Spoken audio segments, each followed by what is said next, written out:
방에 이렇게 들어올려 가셨습니다. 목사님 좀 시간 내주실 수 있으시겠냐고. 제가 가까이 다가갔더니 술 냄새가 물씬 나는 겁니다. 또 눈빛을 보았더니 눈동자는 살아있더라고요. 제가 항상 이렇게 눈동자를 보거든요. 그래서 맛이 갔냐 아니면 살아있나. 그래서 조금 시간을 좀 내드려야 되겠다. 그래서 이제 이런저런 대화를 나누는데 정신과 치료를 받고 이제 집으로 가려고 했는데 누군가에게 말하고 싶다는 거죠. 고독하기도 하고 억울하기도 하고 그냥은 집에 갈 수 없다는 거죠. 집에 가도 기다려주는 사람도 없고요. 근데 마침 이렇게 고개를 들어서 보니까 예람교가 딱 보이더라는 거죠. 그래서 목사님 좀 시간 낼 수 있겠냐고. 그러면서 먼저 선수 치더라고요. 목사님, 제가 직장생활 오래 했고요. 교회도 많이 다녔지만 대부분의 목사님들이나 친구들도 또 사람들도 딱 이야기해보고 저 사람 맛이 갔다 그러면 시간 안 냅니다. 목사님 좀 시간 좀 내주실 수 있는 거죠. 안 내줄 수가 또 없잖아요. 요지는 이겁니다. 저는 10년 전에 이혼했습니다. 아들, 딸이 있는데 보고 싶지만 못 만나게 합니다. 저는 제 잘못을 압니다. 10년 동안 저는 그 죄를 받고 있는 것 같습니다. 그러면서 먼저 이런 말을 하시는 거예요. 목사님, 아직도 더 하나님 앞에서 그 죄값을 받아야 된다면 저는 일어나랍니다. 10년도 모자랍니까? 내가 과거에 그 잘못한 것 계속 그 연장선에서 있다는 것이 계속 꼬이는 인생을 산다는 것이 저는 못 견디겠습니다. 난 그런 하나님이라면 저는 일어서겠습니다. 뭐 여러 가지 이야기를 좀 이렇게 드렸는데요. 그러면서 그분이 목사님, 다음 주 수요일에 제가 좀 찾아뵙고 싶은데 어때요? 그래서 저는 겁이 났습니다. 예. 그때 한번 전화를 하시거나 한번 오시면 혹시 제가 일정이 있을지 모르니까 저 속으로는 안 오면 좋겠는데. 예. 그러나 그분을 바라보면서 저는 문득 그분이 과거에 잘못한 걸 아는데 그 죄 때문에 나는 사랑받을 자격도 없고 은혜 받을 만한 자격도 없다는 것 때문에 너무 오랫동안 고통당하는 그런 분이구나. 그분뿐이겠습니까? 우리 역시 어떤 일이 생길 때마다 문득문득 내가 그때 죄를 지어서 내가 이렇게 지금 고통당하는 거 아닌가. 깜짝 놀라는 우리 신앙생활 하면서 기도하면서 과연 우리가 이렇게 생각하는 것이 맞는 걸까요? 저는 죄와 은혜의 관계라는 제목을 통해서 함께 이 문제를 우리가 말씀을 통해서 우리 한번 해답을 얻을 수 있으면 참 좋겠습니다. 디모데전서 1장 15절에서 사도 바울은 이렇게 고백합니다. 나는 죄인 중에 괴수입니다. 지금 사도 바울은 지금 오랫동안 신앙의 그 연륜과 또 주님 사랑하는 마음으로 인생의 말년에 참 은혜 체험도 많이 한 사람이고 선교사로서 대단히 영향을 끼쳤던 대신학자고 선교사거든요. 근데 자기 인생을 이렇게 되돌아보면서 나는 죄인 중에 괴수입니다. 사도 바울이 그렇게 많은 죄를 지었다는 걸까요?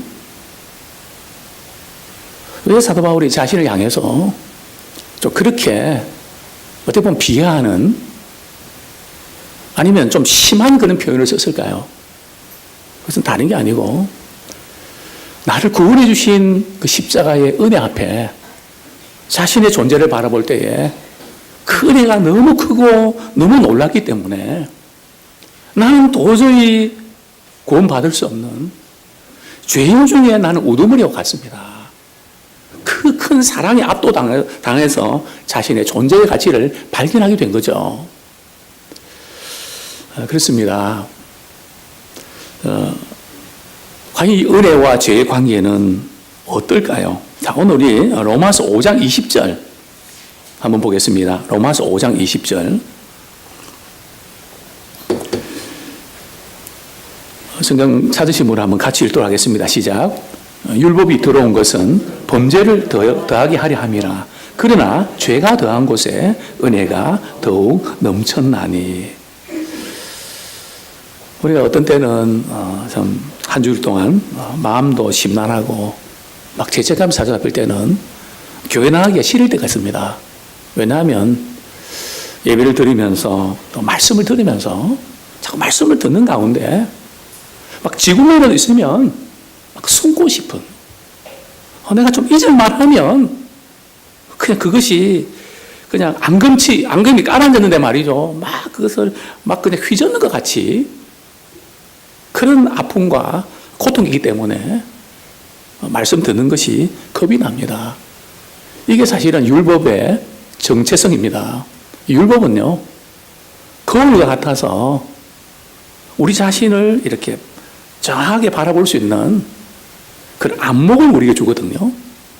그래서 나 괜찮다고 생각했는데 말씀을 한 구절 한 구절 읽어가다 보면 정연하게 내 모습들이 노출된단 말이죠.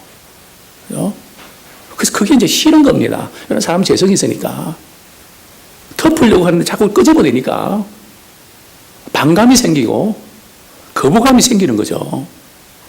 그래서 우리가 말씀을 대하면 죄라고 생각 안 했는데 딱 말씀을 읽는 순간에 야, 그것도 죄고 저것도 죄고 그것도 죄고 막 자신이 죄라고 하는 사실이 이제 깨달아진단 말이죠. 자, 우리가 이 단계에 머문다면 우린 비참한 사람이 되는 겁니다. 왜냐하면 예배 드리면서 항상 확인하는 것이 말씀의 거울 앞에서 나는 이것밖에 안 되나. 안 그래도 그런 생각이 왔는데 말씀 속에 더 확인시켜 주니까 완전히 우리는 그 정죄의식 속에서 헤어나오지 못하는 거죠. 너무 비참해지는 거죠. 신앙생활은 그게 아니란 말이죠. 성경은 말씀합니다. 율법이 이렇게 들어오면서 이 범죄함이 더해졌지만 거기서 끝나지 않고요. 우리 20절 하반절에 보면 죄가 더한 곳에 은혜가 넘친다는 거예요. 굉장히 좀 충격적인 표현입니다. 제가 한번 질문 던집니다. 죄가 적은 곳에 은혜가 많습니까? 죄가 많은 곳에 은혜가 많습니까? 어떻죠? 우리 상이 어때? 죄가 많은 곳에 은혜가 많을까? 아니면 죄가 적은 곳에 은혜가 많을까? 우리 성경 말씀을 우리가 당연하다고 생각하는 한번 되씹어 볼 필요가 있습니다. 과연 그런가? 죄가 더한 곳에 은혜가 많다.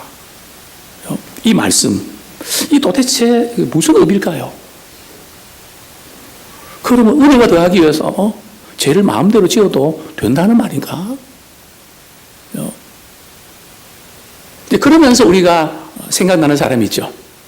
우리 신앙인의 모델과 같은 예수님 십자가에 못 박으실 때 우편강도. 그게 우리 신앙의 모델인가요? 아니요. 많은 분들이 지금 우편강도처럼 나는 신앙생활 하면 된대요.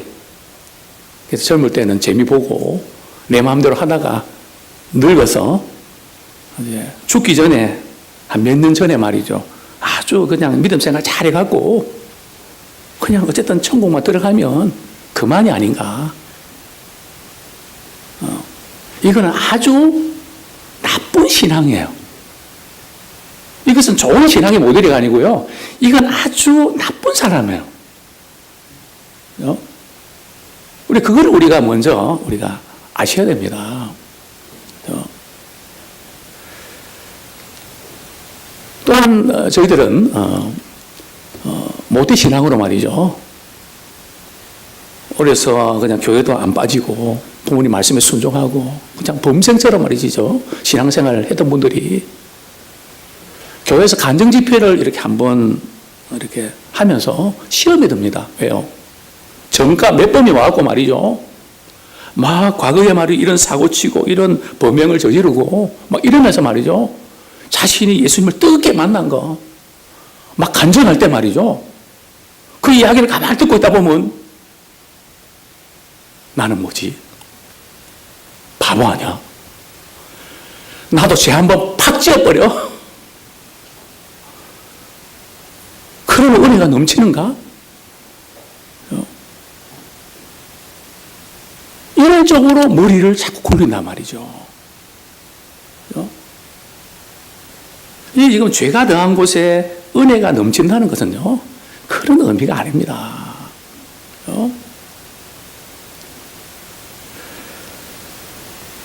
그러나 분명한 것은 이 죄가 더한 곳에 은혜가 넘친다는 것은 말이죠. 두 가지 선택이 있습니다. 어떤 사람은 죄가 너무 많기 때문에요. 교회를 못 나옵니다. 나 같은 죄인이 어떻게 주님 앞에 설 수 있습니까? 나 같은 죄인이 어떻게 구원받을 수 있습니까? 자신의 그 죄 때문에 그 걸려서 주님 앞에 나오지 못하는 분들이 있는가 하면 오늘 우리 성경이 말씀하고 있는 죄가 더한 곳에 은혜가 넘친다는 것은 말이죠. 어떤 의미가 있는가 하면 나의 죄 때문에 나는 죽을 수밖에 없지만은 주님이 나를 위해서 대신 십자가에 죽으심으로 나를 구원해 주셨다는 사실을 말이죠. 그걸 그대로 받아들일 때에 과거에 많은 죄가 있음에도 불구하고 그것이 은혜로 다가온다는 거예요. 또 은혜가 넘친다는 거예요. 참 지혜로운 인생이죠. 자, 이것은 죄가 많고 적음의 문제가 아니라는 거예요. 죄를 많이 지으면 은혜를 많이 받고 죄를 적게 지으면 은혜를 덜 받는 게 아니란 말이에요. 죄의 많고 적음의 문제가 아니라 죄의 방도 문제입니다. 얼마나 하나님 앞에서 죄를 죄로 여길 수 있는가? 죄의 민감도를 의미하는 거죠. 우리가 이렇게 신앙생활 하면서 많은 죄를 짓지 않아도 말이죠. 하나님 앞에서 내 마음과 생각과 그 모든 것 볼 때에 신앙생활을 하면 할수록 죄가 이제 많은 것 같습니까? 죄가 없는 것 같습니까? 우리 신앙생활 오래 하신 우리 권사님들 어떠시죠? 우리 장로님들 좀 어떠신가요? 신앙생활 이렇게 오래 하면 자신을 바라볼 때 말이죠. 죄가 많은 것 같습니까? 죄가 없는 것 같습니다. 네, 어떠시죠? 또 저 경우는 더 죄가 많은 것 같습니다. 이전에는 그걸 죄라고 생각 안 하고 뭐 이 정도면 뭐 괜찮지 이렇게 했던 부분도 말씀의 거울 앞에 비춰볼 때에 얼마나 부족하고 이런 나를 주님이 구원해 주셨구나.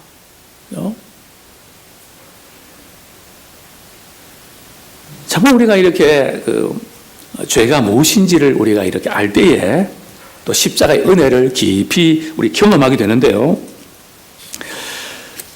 먼저 우리 두 번째로 은혜를 받은 사람들은 더 이상 죄에 가할 수 없습니다. 자, 이제 우리가 이 죄가 더한 곳에 은혜가 넘친다 그러니까 지난주에 말이죠. 오직 믿음으로 구원받는다 그러니까 어떤 집사님 한 번 저에게 찾아와서 목사님 그럼 제 마음대로 지어도 되겠네요. 더 이상 그냥 열심히 신앙생활 필요가 없겠네요. 그러면서 아주 좋아하더라고요. 그래서 이제 오늘 그걸 지금 오해를 벗겨드리려고 이렇게 이 말씀을 준비했는데 그분이 안 와버렸어요. 또 뭐 누군가 또 생각하지 마시고 은혜 받는데 집중하시기 바랍니다. 아, 누구지? 그러지 마시고. 이제 믿음으로 구원의 티켓은 받았으니까 죄의 도시로 가자. 이런 분들 혹시 없습니까? 죄가 더한 곳에 은혜가 많다며요. 우리가 그런 말을 할 줄 알고 말이 사도 바울이 로마서 6장 1절에서 이렇게 말씀하고 있습니다. 로마서 6장 1절 한번 같이 읽겠습니다. 시작. 그런즉 우리가 무슨 말을 하리요? 은혜를 더하게 하려고 죄에 거하겠느냐? 2절. 그럴 수 없느니라. 죄에 대하여 죽은 우리가 어찌 그 가운데 더 살리요? 은혜를 더하게 하려고 죄에 거하겠냐? 다시 말씀드리면 은혜를 받은 사람은 말이죠, 더 이상 죄에 거할 수 없다는 겁니다. 자, 은혜를 받은 사람도 죄를 짓게 되나요? 죄를 안 짓게 되나요? 너무나 당연한 질문이라서 대답하기 곤란하시죠, 그죠? 은혜를 받은 사람이라도 우리는 죄를 약해서 짓게 됩니다. 그죠? 그러나 은혜를 받고 나서 죄를 지을 때하고요, 은혜를 받기 전에 죄를 지을 때하고 좀 다릅니다. 뭐가 다르죠? 다솜이 한번 이야기해 볼까? 은혜를 받고 죄를 분명히 짓는단 말이에요, 그죠? 은혜를 받고 나서 죄를 지을 때는 뭐가 다른 거죠?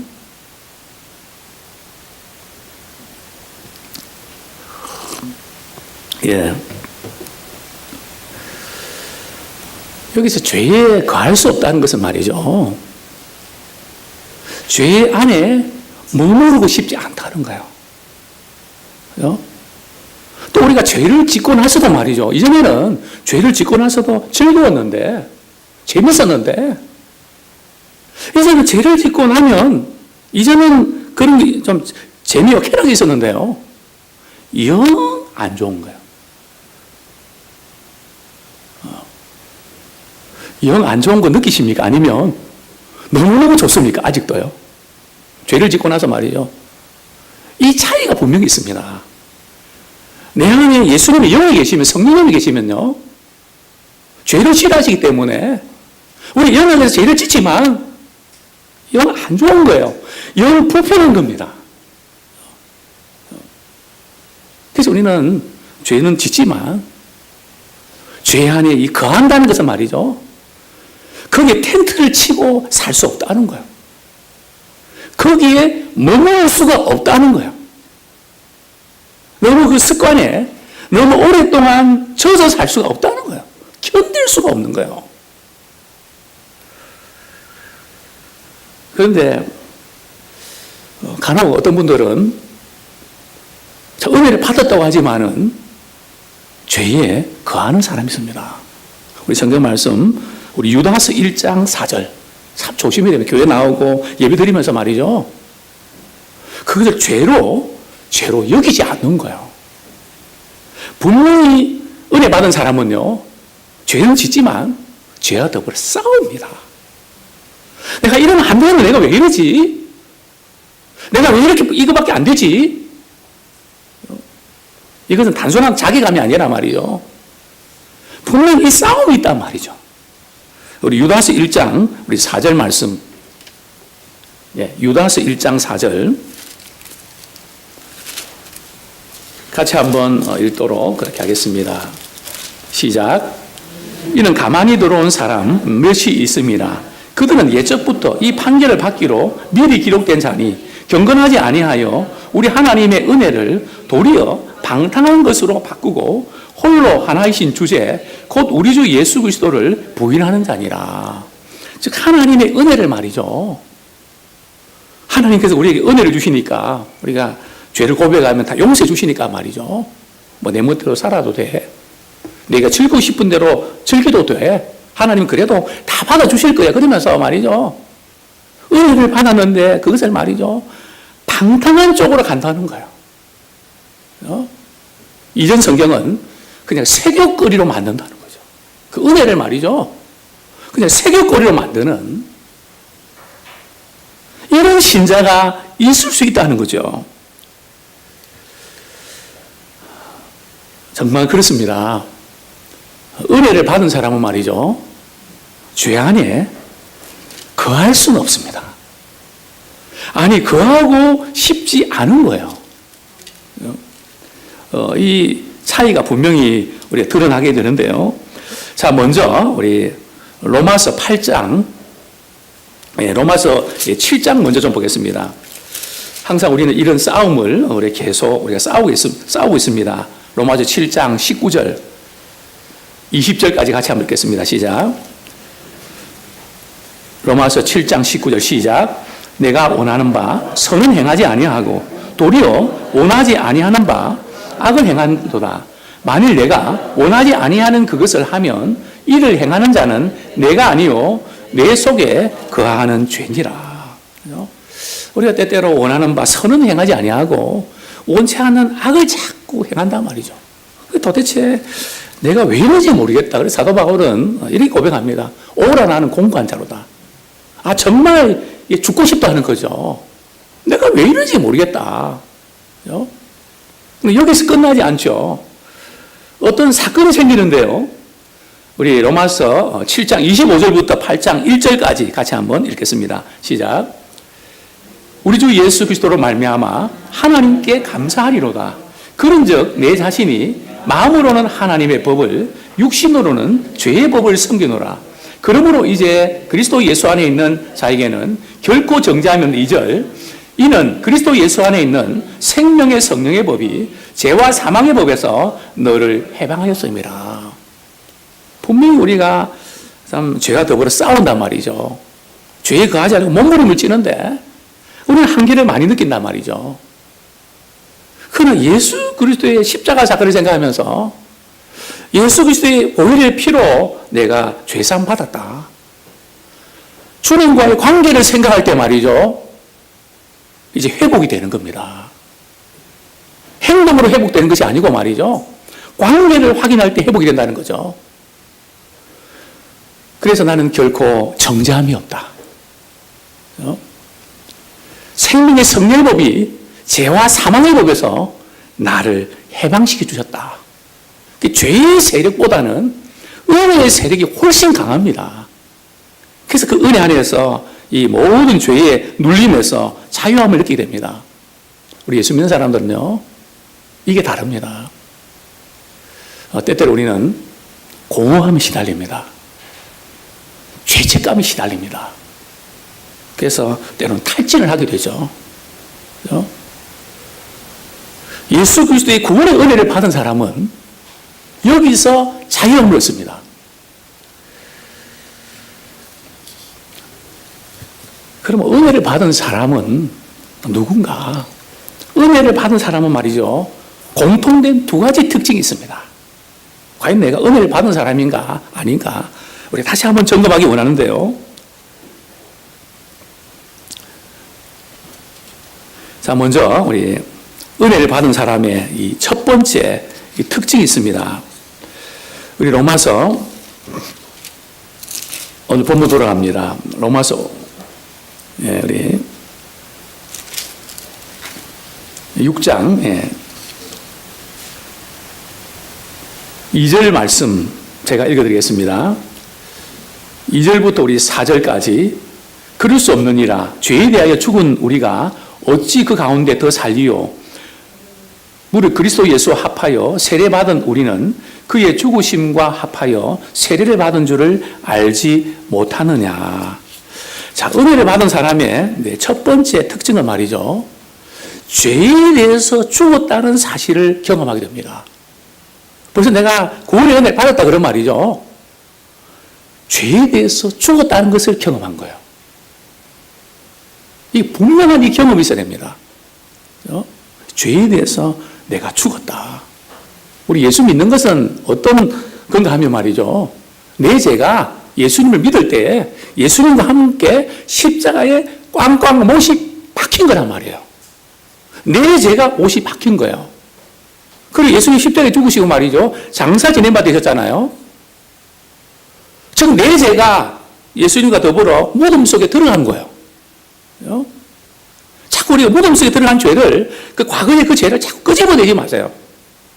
제가 늘 말씀드리죠. 부부싸움 할 때도 그냥 이따가 가끔씩 부부싸움 하면 말이죠. 그냥 신혼 초부터 말이죠. 예물 때문에 섭섭했던 거 다 끄집어내지 말라는 거예요. 우리는 죄에 대해서 죽었단 말이에요. 근데 왜 자꾸 끄집어내요? 왜 자꾸 이야기를 합니까? 한 번으로 끝나야죠. 몇 번으로 끝나야죠. 우리 죄가 말이죠. 예수님과 더불어 장사 지내면 됐단 말이죠.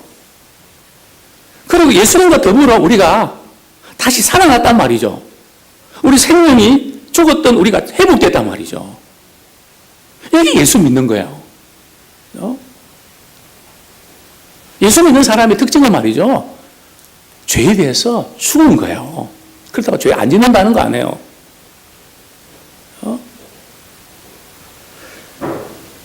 죄의 종로를 하는 데 있어서 벗어났다는 거예요. 내가 죄를 지어서 이제 저주를 받아서 하는 일마다 안 되는 게 있다는 여기서 우리가 자유함을 얻었다는 거예요. 분명한 것은 우리가 죄에 대해서 죽은 거죠. 우리가 세례받을 때 우리 장로교에서는 말이죠. 이렇게 앞에 나오면 물을 제가 이렇게 적셔서 뿌립니다.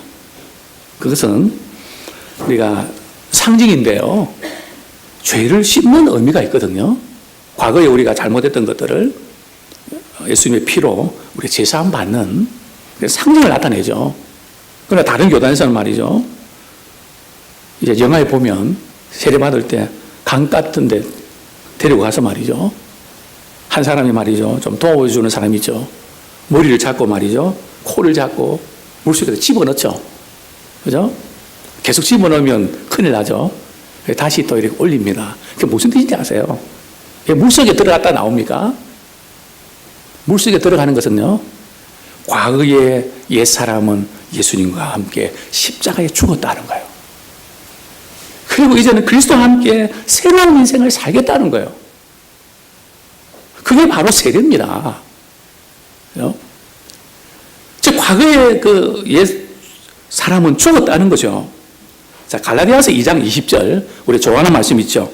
내가 그리스도와 함께 십자가에 못 박혔나니 그런즉 이제는 내가 사는 것이 아니요 오직 내 안에 그리스도께서 사신 것이라. 이제 내가 육체 가운데 사는 것은 나를 사랑하사 나를 위하여 자기 자신을 버리신 하나님의 아들을 믿는 믿음 안에서 사는 것이라. 저는 한번 도전하고 싶습니다. 내 안에 아직도 내가 살고 있습니까? 내 안에 예수 그리스도가 살고 있습니까? 분명히 죄에 대해서 우리가 죽었는데요. 아직도 우리의 자존심이 너무 강하게 작동합니까? 우리가 죄에 대해 죽은 사람은 말이죠. 자존심을 때로는 내세울 때가 있지만 지나고 보면 부질없다는 생각을 하게 됩니다. 자존심까지도 내세우고 싶지가 않단 말이에요. 왜냐하면 죄에 대해서 죽었으니까요.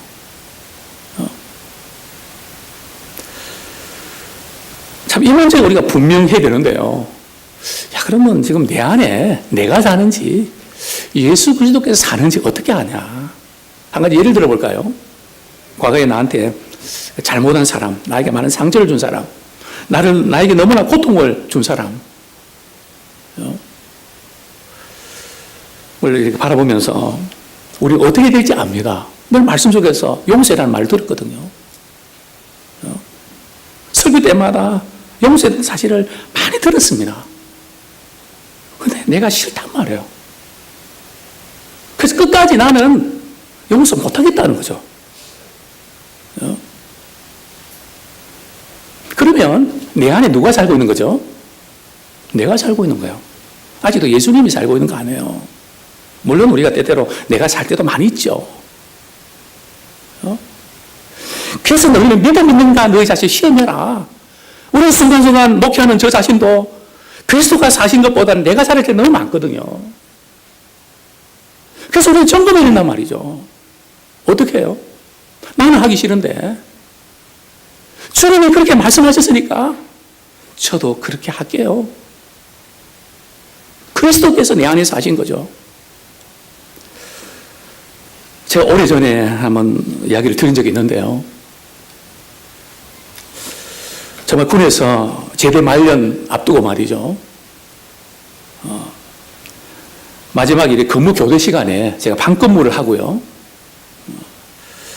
7시에 교대를 하는데 6시 한 50분쯤 됐을 텐데 뭐 저도 모르게 이렇게 깜빡했는 것 같아요. 그때 옆에 있던 중대장님이 항상 저를 벼르었던 모양이에요. 근무 소울, 그렇게 감독 소울로 사병들이 보는 앞에서 말이죠. 빠따를 쳤단 말이죠. 이거는 사실은 제가 보고를 하면 징계감이거든요. 절대 이 사병들 보는 앞에서 장교를 매를 댈 수가 없습니다. 근데 그분이 모국의 집사님이세요. 제가 지금 누군데, 얼마나 참 분노가 치밀하고 말이죠. 저분 이제 중대장 옷 벗겨? 그 순간 내가 살아있는 거죠. 남한테 창피 주고 말이죠. 이건 감당이 안 되니까 말이죠. 그러나 성경 말씀이 떠오른단 말이죠. 원수를 미워하지 말고 위해서 기도해라. 저는 막 내 속에 내 마음대로 하고 싶을 때 말이에요. 말씀이 안 떠오르면 좋겠는데 그때마다 말씀이 떠올라. 미치겠어. 나도 한번 확 해보고 싶은데 뭐 저라고 그런 마음이 없는 줄 아십니까? 저도 성질이 있습니다. 다혈질입니다. 근데 자아가 있습니다. 꾹꾹 참았습니다. 얼마나 참, 그 모멸감이 느끼는지요. 저는 그때부터 모멸국수는 별로 안 좋아합니다. 얼마나 그때 이 모멸감을 느꼈는지. 그리고 제대를 했습니다. 그런데 말이죠. 제가 이제 버스를 타고 가는데 말이죠. 어느 정류장 앞에서 그분이 말이죠. 모자를 쓰고 말이죠. 저는 이제 민간이 됐으니까 머리 다 기르고 말이죠. 그것도 제가 이제 옛날 우리 그 버스 기사 말이죠. 안내양 있는데 그 바로 뒷좌석 있잖아요. 거기 딱 앉았단 말이죠. 아니, 뒤에 앉았으면 안 부딪힐 텐데. 딱 그분을 보는 순간에 제 마음에 갈등이 있습니다. 자리를 양보해 마라. 옛날 생각하니까 말이죠. 저 인간, 진짜 원수는 말이지. 외나무 가서 만나기 버스에서 만나네. 막 옛날 생각이 나면서 말이죠. 속이 한순간 부글부글 합니다. 그래도 원수를 사랑하라 그랬잖아. 그래서 그분이 타자마자 중대장님, 여기 자리에 앉으시죠. 그분이 첫 마디가 뭔지 아십니까? 벌써 한 7, 8년이 지났거든요. 그때 미안했다고 용서해달라고. 안 잊어버리는가 봐요. 저는 뭐 목회자지만 저라고 그런 갈등이 없겠습니까? 다 있습니다. 그러나 내 감정과 내 생각 안 되지만 당연히 안 되죠. 주님이 말씀하셨으니까 제가 그렇게 할게요. 그것이 우리가 말씀 안에서 우리가 이기는 비결이란 말이죠. 우리는 죄에 대해서 죽었습니다. 그래서 늘 우리가 점검하면서 너희가 믿음이 있는가? 그리스도께 너희 안에 계신 줄 알지 못해. 그러면 너희가 버리운 자다. 자, 두 번째로 말이죠. 은혜를 받은 사람의 공통된 특징은 새 생명 가운데 살아갑니다. 죄에 대해서 죽었던 것을 끝나는 게 아니고요. 로마서 6장 4절 말씀 같이 한번 읽겠습니다. 시작. 그러므로 우리가 그의 죽으심과 합하여 세례를 받음으로 그와 함께 장사되었나니 이는 아버지의 영광으로 말미암아 그리스도를 죽은 자 가운데서 살리심과 같이 우리로 또한 새 생명 가운데서 행하게 하려 함이라. 그렇습니다. 우리가 죄에 대해서 죽었던 이 경험 대단히 중요합니다. 벌써 죄에 대해서 죽었다는 것은 말이죠. 갖가지 근심과 욕심에 대해서도 죽었다는 거거든요. 거기서 자유함을 누립니다. 비교하고 시기하고 질투하고 이게 모든 게 죄의 뿌리거든요. 그게 더 이상 내 속에서 우리가 육신을 갖고 있기 때문에 조금 어느 한순간에는 말이죠. 꿈틀거리기는 하는데 계속해서 작동 못한다는 거예요. 그래서 꿈틀거리다가 말이 금방 꺾인다는 거죠. 왜냐하면 육신이 있으니까 그런 욕구도 있지 않습니까? 우리 은혜 받은 사람은요, 중요한 게 있습니다. 예수 믿고, 얘는 천국 가는 그게 중요한 게 아니고요. 이 세상 가운데서 하나님의 자녀답게 사는 게 중요합니다. 이건 이 세상 가운데 새 생명 가운데서 말이죠. 살아가는 게 중요하단 말이에요. 예수 믿고 구원받아서 신앙생활 적당히 하다가 죽으면 천국 가는 그게 신앙생활 아니란 말이에요. 은혜를 받은 사람은 말이죠. 사랑을 받은 사람은 사랑하는 사람을 가까이 한단 말이에요. 또 사랑하는 사람은 닮게 돼 있다는 거죠. 우리 신주영, 우리 김향미, 우리 이제 신혼부부인데 말이죠. 제가 이렇게 간혹 주례를 하다 보면 어떤 부부는 말이죠. 이제 결혼 생활 한 지 10년도 안 됐는데 시작부터 닮은 분들이 있어요. 어떻게 저렇게 부부가 저렇게 처음부터 저렇게 많이 닮았지? 그런 경우들 종종 봅니다. 그래서 우리는 새 생명 가운데서 우리가 살아가는, 새 생명의 원리 가운데 살아가는, 그게 중요하다는 거예요. 우리 에베소서 2장 8절 9절, 우리 잘 아는 본문인데요.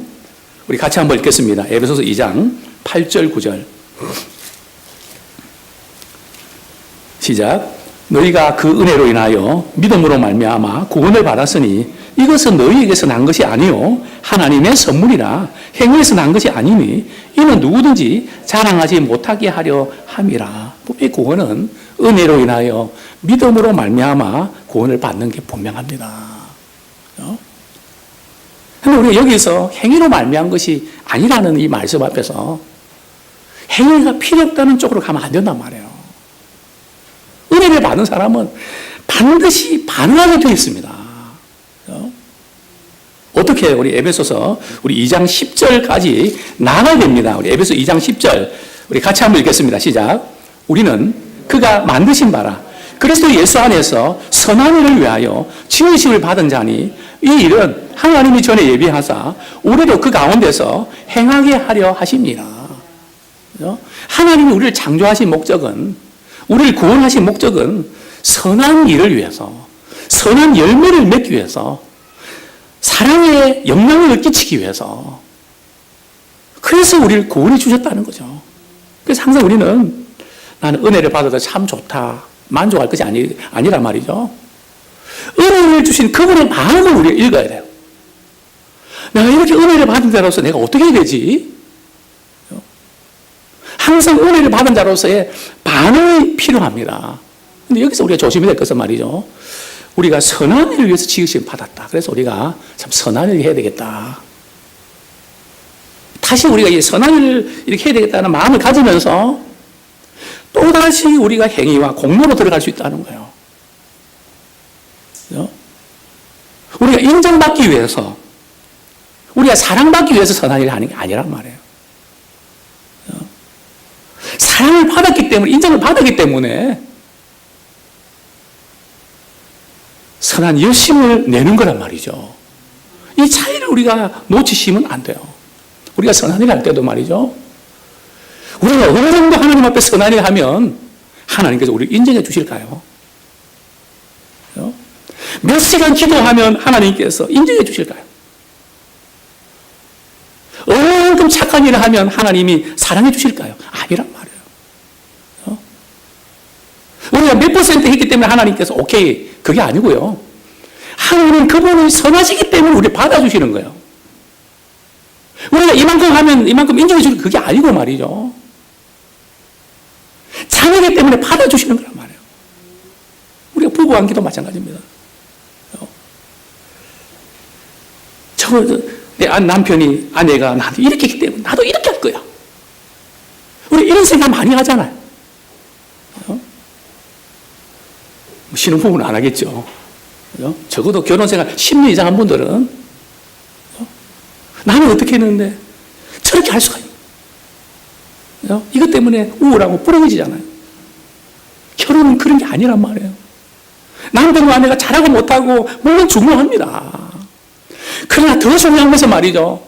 하나님이 나를 사랑하는 배필로 짝지어 주셨다는 거예요. 그 관계를 붙잡아야 된단 말이죠. 결혼의 서약이 중요합니다. 그 관계 속에서 대학이 원합니다. 그 사랑의 관계 속에서 바라봐야 된다는 거죠. 내가 얼마나 잘하고 못하고 그게 중요한 게 아니라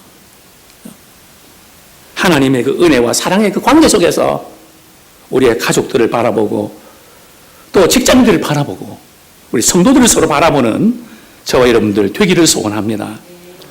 결론적으로 우리 은혜를 받은 사람은 누굴까요? 예수 그리스도와 연합한 사람입니다. 내가 은혜 받았기 때문에 예수님과 상관없이 살아가는 게 아니고요. 은혜를 주신 그분을 닮고 싶은 거죠. 은혜를 주신 그분을 가까이 한단 말이죠. 예수님과 더불어서 클로즈업 되는, 내 생각은 이렇지만 예수님은 그게 아니면 예수님을 따라가는, 구원은 연합입니다. 이제는 우리는 더 이상 죄 가운데 거할 수 없습니다. 비록 부족해서 넘어질 때 있지만 우리는 죄 가운데 머물러 있어도 안 됩니다. 습관적으로 계속 말이죠. 거기 침을 짓고 살면 안 된단 말이에요. 우리 잠시 우리가 약해서 넘어지지만 거기서 이제는 떠나야 됩니다. 내가 그리스도와 함께 죽었기 때문에 그렇습니다. 우린 죄에 대해 죽었기 때문에 말이죠. 더 이상 죄에게 자신을 내어주면 안 돼요. 사람은 말이죠. 기분 나쁘고 그럴 때 오락에다가 자신을 내주고요. 쾌락에다가 자신을 내주고요. 막 아무 생각하기 싫을 때가 있잖아요. 뭐를 다 잊어버리고 싶을 때가 있잖아요. 그때 자신을 말이죠. 누구에게 내어주는 데 따라서 우리 인생은 결정이 난단 말이에요. 나쁜 친구에게 자신을 내주면 나쁜 인생이 되는 겁니다. 정말 힘들고 어려울 때 말이죠. 어떤 사람을 만나는 게 중요하거든요. 누구에게 자신을 내어주는 게 중요합니다. 한 분이 이혼을 하고 싶다고. 그래서 제가 물었습니다. 주위 친구들도 자꾸 이혼하라고 부추긴대요. 그래서 제가 물었죠. 그 친구들은 이혼했는지 아닌지 한번 점검하라고. 목사님, 그 친구들이 다 이혼했어요. 결정적인 순간에 말이죠. 어떤 말을 듣는가 중요합니다. 믿음의 말을 듣기 원합니다. 거기에 우리 인생 결정이 나거든요. 자신을 누구한테 내주는가. 성경은 더 이상 너희들이 자신을 죄에게 내주지 말고 하나님께 내드리라. 힘들고 어려울 때 그냥 못 견딜 때 있지 않습니까? 하나님, 참 인간적으로 못 견디지만은 내 육체와 내 감정과 내 생각을 주님께 드립니다. 주님의 도구로 쓰임받기 원합니다. 자꾸 이렇게 주님이 기뻐하시는데 내드리십시오. 죄에 자꾸 놓주시지 마시고 의의 도구로 하나님께 쓰임받는 저와 여러분들 될 수 있기를 소원합니다. 우리 말씀 붙잡고 우리 결단의 기도 드리겠습니다. 분명히 이렇게 과거에 많은 죄악 때문에 우울하고 불행한 분들 있습니까? 주님은 우리에게 길을 주셨습니다. 죄가 많은 곳에 은혜가 넘친다고요. 이건 더 이상 죄를 많이 치우라는 뜻이 아니고요. 비록 우리가 잘못해서 범죄했지만 십자가의 은혜로 우리를 구원해 줄 길이 열렸다는 거죠. 과거의 아픔과 상처까지도 은혜로 바꿀 수 있는 복된 자 되기를 소원합니다. 또 우리가 은혜 받은 사람으로서 자꾸 우리가 죄에 거하고 싶은 충동에 자꾸 못 이겨서 거기에 머물러 있지 않습니까? 우리는 죄에 대해서 죽은 사람들입니다.